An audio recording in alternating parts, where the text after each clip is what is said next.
조선 초기 한양의 궁궐에는 수많은 왕자들이 태어났습니다. 그 중에는 왕위에 오른 이들도 있었고 역사의 뒤편으로 사라진 이들도 있었습니다. 하지만 왕위에 오르지 않고도 나라에 큰 공을 세운 왕자가 있었으니 바로 태종의 다섯째 아들 함영군 이인입니다.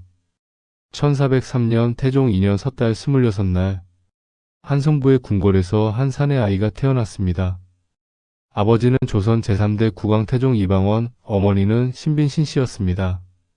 정실 원경왕후 민씨가 아닌 후궁 소생이었기에 이 아이는 왕위 계승과는 거리가 먼 운명이었습니다.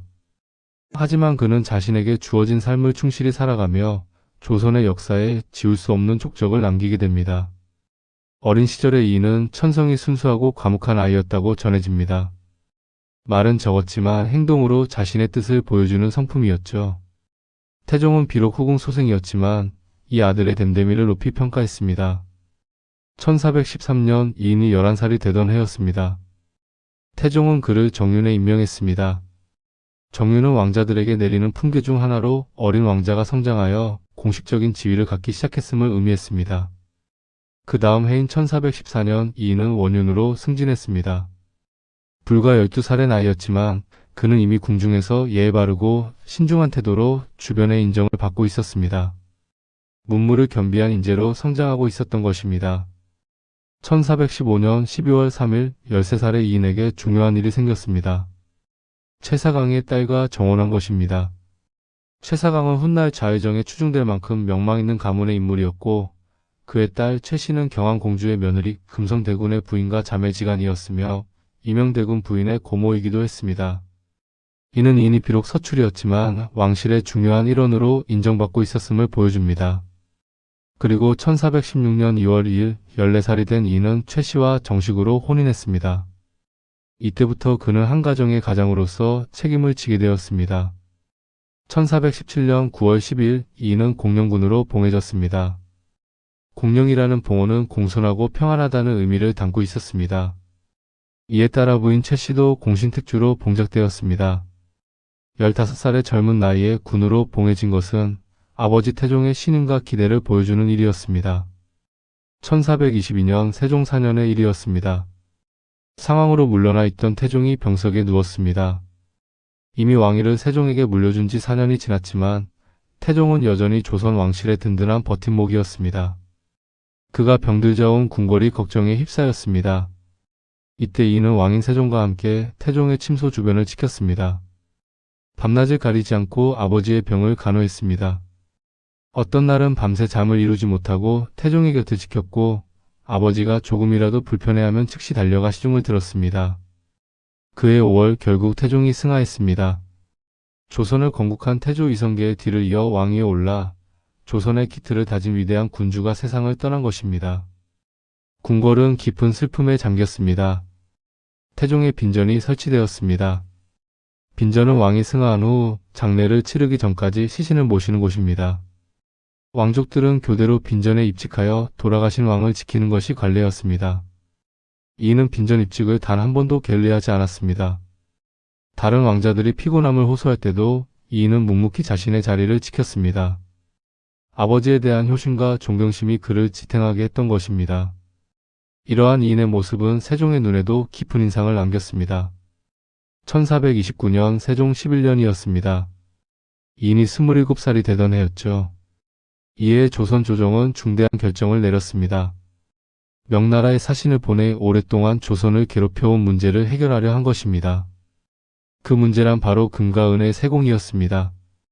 명나라 태조 주원장은 대명회전에서 주변 80여 나라의 각 나라의 특산물을 예물로 명나라 황제에게 바치도록 규정했습니다. 조선은 금은 나전칠기 흰비당, 각색 모시, 용문이 대자리, 각색 화문석, 표피, 수달피부, 조선종이, 인삼, 종마 등 12가지를 바쳐야 했습니다. 그 중에서도 가장 큰 부담은 매년 황금 150냥과 백은 700냥을 보내는 것이었습니다. 이는 원나라 때부터 고려에 부과되던 것인데 문제는 조선에서는 금과 은이 거의 생산되지 않는다는 점이었습니다. 조선은 산이 많고 농업이 발달한 나라였지만 금광과 은광은 극히 드물었습니다. 금은을 구하기 위해 조선 조정은 엄청난 비용을 들여야 했습니다.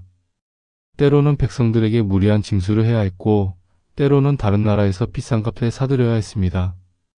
이는 국가 재정에 큰 부담이었고 백성들의 삶을 힘들게 만드는 요인이었습니다. 역대 왕들은 이 문제를 해결하려 노력했지만 쉽지 않았습니다. 명나라는 강대국이었고 조선은 그들의 요구를 거부하기 어려웠습니다. 하지만 세종은 포기하지 않았습니다. 그는 외교적 수완이 뛰어난 사신을 보내 이 문제를 해결하고자 했습니다. 세종이 선택한 사람은 바로 이복 동생 함령군 이인이었습니다. 세종은 이인의 조리 있는 언변과 외교적 능력을 높이 평가했습니다. 이인은 개품사로 임명되어 명나라로 떠났습니다. 북경으로 가는 길은 험난했습니다. 압록강을 건너 요동을 지나 산해관을 통과하는 긴 여정이었습니다. 하지만 이인은 사명감을 가지고 북경에 도착했습니다. 북경에 도착한 조선 사신들은 옥하관에 머물렀습니다. 다른 나라 사신들은 회동관에 머물렀지만 조선은 명나라와 특별한 관계였기에 따로 옥하관을 사용했습니다. 이인은 명나라 선덕제를 아련하고 금은 세공의 면제를 정중하게 요청했습니다. 그는 조선에서 금은이 생산되지 않는다는 점, 이를 조달하기 위해 백성들이 겪는 어려움, 그리고 대신 다른 토산물로 대체하고자 하는 조선의 성의를 조리 있게 설명했습니다. 선덕제는 이인의 말에 귀를 기울였습니다. 이인의 진정성 있는 태도와 설득력 있는 논리가 황제의 마음을 움직인 것입니다. 결국 선덕제는 조선의 금은 세공을 면제해 주기로 결정했습니다. 금은 면제라는 큰 성과를 거둔 이인이었지만 북경에서의 일정은 계속되었습니다. 명나라에서 4개월 이상 머물며 칙서를 받기까지 기다려야 했습니다. 그러던 어느 날 흥미로운 일이 벌어졌습니다. 활을 일상적으로 사용하는 달자, 즉 몽골 사신들이 태감 윤봉에게 요청한 것입니다. 조선 사신 함령군이 활을 잘 쏜다는 말을 들었습니다. 우리가 특별히 강궁을 가지고 왔으니 한번 시합을 하고 싶습니다. 몽골인들은 말 위에서 활을 쏘는 기마민족이었습니다. 그들에게 활쏘기는 단순한 기술이 아니라 자부심의 원천이었습니다. 그런 그들이 조선 사신과 활쏘기 시합을 청한 것은 그만큼 이인의 명성이 자자했다는 의미였습니다. 이인은 흔쾌히 승낙했습니다. 그는 어릴 적부터 무예를 연마했고 특히 활쏘기에 뛰어났습니다. 자신의 실력을 보여줄 좋은 기회라고 생각했습니다. 회동관으로 장소를 옮겨 시합이 시작되었습니다. 북경에 와 있던 각국의 사신들이 모여들었습니다. 조선 왕자와 몽골 사신의 활쏘기 대결이라니 놓칠 수 없는 구경거리였습니다. 이인은 강궁을 받아들었습니다. 강궁은 보통 활보다 훨씬 강한 힘이 필요한 활이었습니다. 그만큼 당기기도 어렵고 다루기도 힘들었지만 제대로 쏘면 더 멀리, 더 정확하게 화살을 날릴 수 있었습니다. 이인은 침착하게 활시위를 당겼습니다. 팔의 근육이 팽팽하게 긴장했고 눈은 관역에 집중했습니다. 그리고 화살을 놓았습니다. 싹! 화살은 정확히 관역의 중심을 맞췄습니다. 구경하던 사람들 사이에서 감탄의 소리가 터져나왔습니다. 하지만 이인은 거기서 멈추지 않았습니다. 두 번째, 세 번째, 네 번째. 쏠 때마다 화살은 백발백중으로 관역을 명중시켰습니다. 몽골 사신들은 처음엔 자신만만했지만 이인의 실력을 보고는 말을 잃었습니다. 그들 역시 뛰어난 궁수들이었지만 이인의 정확성과 일관성은 그들의 예상을 뛰어넘는 것이었습니다. 시합이 끝났을 때 회동관에 모였던 모든 사신이 이인에게 박수를 보냈습니다. 달자 사신들도 고개를 숙여 경의를 표했습니다. 조선의 왕자가 무예에서도 뛰어남을 증명한 순간이었습니다. 이날의 일은 북경의 외교가에 널리 퍼졌습니다. 조선의 함령군이 활쏘기에서 몽골 사신들을 압도했다는 소문은 조선에 대한 인식을 높이는 데 기여했습니다. 하지만 이인에게 더 중요한 일이 남아 있었습니다. 선덕제는 이인의 외교적 성과와 무예에 감명받아 특별한 선물을 하사했습니다. 중국 비단옷 4벌, 표리 10필, 금대와 서대 각각 1개, 그리고 은화 100냥이었습니다. 특히 서대는 의미가 깊었습니다. 서대는 물소뿔로 만든 허리띠로 당시 명나라에서는 조선 사신이 착용할 수 없는 물건이었습니다. 이는 명나라의 예법상 조선 사신의 지위가 서대를 찰 만큼 높지 않다고 여겨졌기 때문입니다. 그런데 선덕제가 이인에게 서대를 하사한 것입니다. 이인은 이를 받자마자 즉시 착용했습니다. 주저하거나 망설이지 않았습니다. 이는 대단히 용기 있는 행동이었습니다. 이인의 이 행동은 중요한 선례를 만들었습니다. 그때부터 조선의 사신들도 중국에서 서대를 찰 수 있게 되었습니다. 이는 단순히 장식품의 문제가 아니라 조선 사신의 외교적 지위가 상승했음을 의미하는 상징적인 사건이었습니다. 1429년 12월 말 이인 일행은 드디어 명나라로부터 금은을 명공한다는 칙서를 받아가지고 조선으로 돌아왔습니다. 4개월이 넘는 긴 여정이었지만 그들은 조선 외교사에서 가장 중요한 성과 중 하나를 이루어낸 것입니다. 소식을 들은 세종은 크게 기뻐했습니다. 오랫동안 조선을 괴롭혀온 문제가 해결된 것입니다. 이제 더 이상 백성들에게 무리하게 금은을 징수할 필요가 없었고 국가 재정도 한결 여유로워질 수 있었습니다. 세종은 세자와 문무백관을 거느리고 직접 모화관으로 나가 사신 일행을 맞이했습니다. 왕이 직접 나와 맞이한다는 것은 그만큼 이번 사행의 성과가 크다는 의미였습니다. 개선한 사신들을 위해 경회루에서 큰 잔치가 열렸습니다. 경회루는 경복궁 안에 있는 아름다운 누각으로 국가의 중요한 연회가 열리는 장소였습니다. 연못 위에 세워진 경회루에서 바라보는 풍경은 장관이었습니다. 잔치는 성대했습니다. 음악이 울려 퍼지고 맛있는 음식이 차려졌습니다. 세종은 이인과 사신 일행의 노고를 치하하며 술잔을 권했습니다. 그리고 공로에 대한 포상이 이어졌습니다. 이인은 논 80결과 노비 8명을 하사받았습니다. 80결의 논은 상당한 규모였습니다. 조선시대의 한결은 약 2000평 정도였으니 80결이면 16만 평, 즉 약 53만 제곱미터에 달하는 땅이었습니다. 이는 왕실의 깊은 감사의 표시였습니다. 1430년 1월 이인은 정일품상 대광보국 승록대부로 승작되었습니다. 27의 나이에 최고 품기에 오른 것입니다. 부인 최씨도 전주군 부인으로 진봉되었습니다. 이인이 이룬 금은 면제는 조선 외교사에서 가장 큰 2가지 과제 중 하나를 해결한 것이었습니다. 다른 하나는 종계변무, 즉 태조 이성계의 가계를 명나라 기록에서 바로잡는 일이었는데 이는 훨씬 나중인 광해군 때에야 해결되었습니다. 이인의 성공은 그의 외교적 수완과 언변 그리고 인품이 어우러진 결과였습니다. 그는 명나라 황제에게 조선의 입장을 설득력 있게 전달했고 활쏘기와 같은 개인적 능력으로도 조선의 위상을 높였습니다. 1433년 세종 15년에 중요한 변화가 있었습니다. 아버지 태종의 시호가 공정으로 정해진 것입니다. 그런데 이인의 봉호인 공령의 공자가 태종의 시호와 같았습니다. 조선에서는 임금의 시호나 이름에 쓰인 글자를 피하는 피위 제도가 있었습니다. 이는 조상에 대한 존경의 표시였습니다. 따라서 이인의 봉호를 바꾸어야 했습니다. 세종은 새로운 봉호로 함령군을 내렸습니다. 함은 화합하다, 평화롭다는 의미를 가진 글자였습니다. 함령군이라는 이름은 이인이 평화롭고 화목한 삶을 살기를 바라는 세종의 마음이 담긴 것이었습니다. 이후 이인은 함령군으로 불리며 왕실의 원로로서 존경받았습니다. 그는 1430년에 아들 덕성군 이민을 얻었습니다. 비록 친자는 아니고 이명대군의 넷째 아들인 팔개군 이정을 양자로 들였지만 가문은 잘 이어졌습니다. 함령군은 조용히 살았지만 국가의 중요한 일에는 늘 참여했습니다. 1452년 문종이 제2년 만에 승하하고 어린 단종이 즉위했을 때 함령군은 사정전에서 열린 종친인견에 참석했습니다. 50살의 나이로 왕실의 어른이 된 그는 어린 조카 단종에게 힘이 되어 주고자 했습니다. 1453년 2월 조카인 수양대군 훗날의 세조가 명나라에서 예부의 자문을 받아 돌아왔을 때도 함령군은 단종이 베푼 연회에 참석했습니다. 그해 5월에는 다른 종친들과 함께 단종에게 왕비를 맞이하도록 청했습니다. 1454년 단종은 함령군에게 말 한 피를 하사했습니다. 이는 단종이 숙부를 존경하고 아끼는 마음의 표현이었습니다. 그러나 조선 왕실은 평온하지 않았습니다. 1453년 계유정난이 일어나 수양대군이 권력을 장악했습니다. 1455년에는 수양대군이 단종으로부터 왕위를 선양받아 세조가 되었습니다. 1456년에는 사육신 사건이 일어나 많은 충신이 목숨을 잃었습니다. 이런 격변의 시기에 함령군은 어떤 입장을 취했을까요? 기록은 많지 않지만 그는 정치적 소용돌이에 휘말리지 않고 조용히 살았던 것으로 보입니다. 왕위 계승 다툼과 권력 투쟁에서 거리를 둔 것입니다. 이는 함령군의 지혜로운 처신이었습니다. 그는 자신의 역할이 왕위를 차지하는 것이 아니라 왕실을 지키고 나라에 봉사하는 것임을 알고 있었습니다.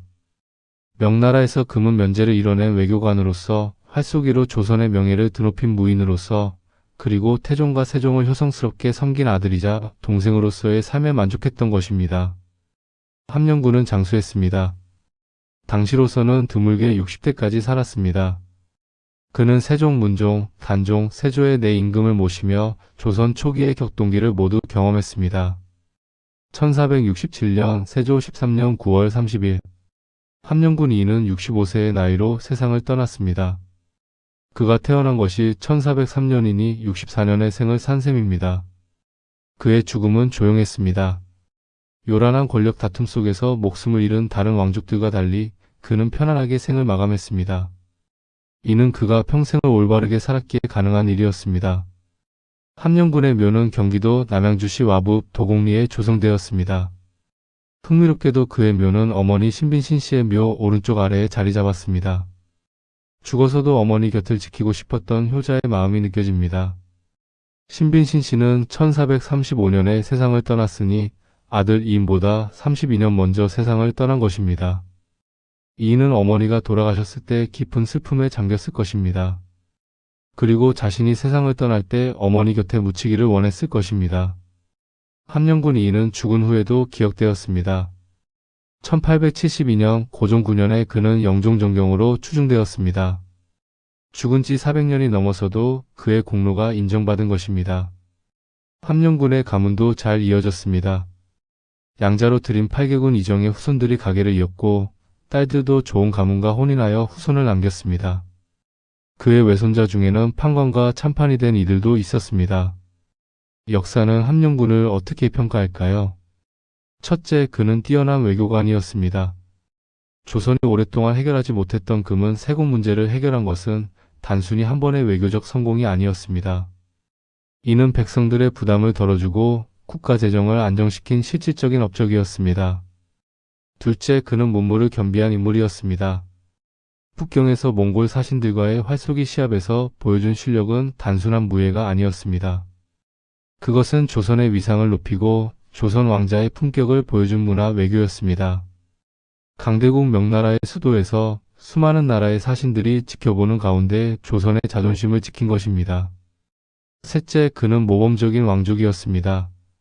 왕위에 오르지 못한 왕자들 중에는 불만을 품거나 반란을 일으킨 이들도 있었습니다. 하지만 함령군은 자신에게 주어진 역할에 충실했습니다.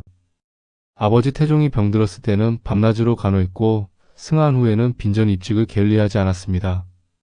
형인 세종을 진심으로 섬겼고 조카인 단종도 보살폈습니다. 넷째, 그는 지혜로운 사람이었습니다.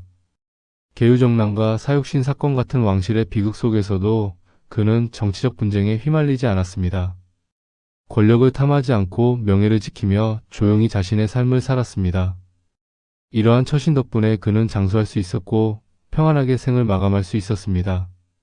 다섯째, 그는 효자이자 좋은 남편이었습니다. 어머니를 극진히 모셨고 죽어서도 어머니 곁에 묻히기를 원했습니다. 부인 최씨와는 14살에 혼인하여 평생을 함께했습니다. 당시 왕족 남성들은 여러 첩을 두는 것이 일반적이었지만 함령군에 대한 기록에는 부인 최씨 외에 다른 여성에 대한 언급이 없습니다. 이는 그가 일부일처의 관계를 지켰을 가능성을 시사합니다. 오늘날 많은 사람이 조선의 왕들을 기억합니다. 태조 이성계, 태종 이방원, 세종대왕, 세조. 이들의 이름은 교과서에 실려있고 드라마와 영화의 주인공이 됩니다. 하지만 왕이 되지 않은 왕족들은 대부분 잊혀집니다. 그들의 이름은 촉보에나 남아있고 전문 학자들이나 아는 정도입니다. 함령군 이인도 그런 인물 중 하나입니다. 그러나 그의 업적을 생각해보면 그가 결코 작은 인물이 아니었음을 알 수 있습니다. 조선이 200년 넘게 해결하지 못한 외교 문제를 해결했고 명나라 황제에게 조선의 입장을 당당히 전달했으며 활쏘기로 조선의 명예를 드높였습니다. 더 중요한 것은 그가 보여준 삶의 태도입니다. 왕위에 오르지 못했다고 불평하지 않았고 권력을 탐하지 않았으며 자신에게 주어진 역할에 최선을 다했습니다. 아버지를 효성스럽게 섬겼고 형제들과 화목하게 지냈으며 나라를 위해 헌신했습니다. 이러한 삶의 자세는 오늘날 우리에게도 큰 교훈을 줍니다. 모두가 1등이 될 수는 없습니다. 모두가 대통령이나 CEO가 될 수는 없습니다. 하지만 각자의 자리에서 최선을 다하고 주어진 역할에 충실하며 올바르게 살아간다면 그것으로 충분히 의미 있는 삶입니다. 함령군 이인은 왕이 되지 못했지만 나라를 위해 큰일을 해냈습니다. 권력의 정점에 서지 못했지만 사람들의 존경을 받았습니다. 역사책의 주인공은 아니지만 조선의 역사에 지울 수 없는 족적을 남겼습니다. 남양주시 와부 도곡리 그곳에는 지금도 함령군의 묘가 있습니다. 어머니 신빈신 씨의 묘 옆에 조용히 자리 잡은 그의 묘는 600년 가까운 세월을 견뎌왔습니다. 봄이 오면 주변에 꽃이 피고 여름이 오면 푸른 나무가 그늘을 들이우며 가을이 오면 낙엽이 쌓이고 겨울이 오면 눈이 내립니다. 계절은 바뀌고 세월은 흘러도 함령군이 남긴 업적과 그가 보여준 삶의 자세는 여전히 우리에게 말을 걸어옵니다. 진정한 성공은 높은 자리에 오르는 것이 아니라 자신의 자리에서 최선을 다하는 것이다. 진정한 명예는 권력에서 오는 것이 아니라 올바르게 사는 것에서 온다. 진정한 위대함은 크게 빛나는 것이 아니라 묵묵히 자기 역할을 다하는 것이다. 1403년에 태어나 1467년에 세상을 떠난 함령군 이인. 그는 조선 역사의 화려한 주인공은 아니었을지 모르지만 그의 삶은 분명 빛나고 있었습니다. 그리고 그 빛은 600년이 지난 지금도 여전히 우리에게 다가와 어떻게 살아야 하는지를 조용히 가르쳐주고 있습니다.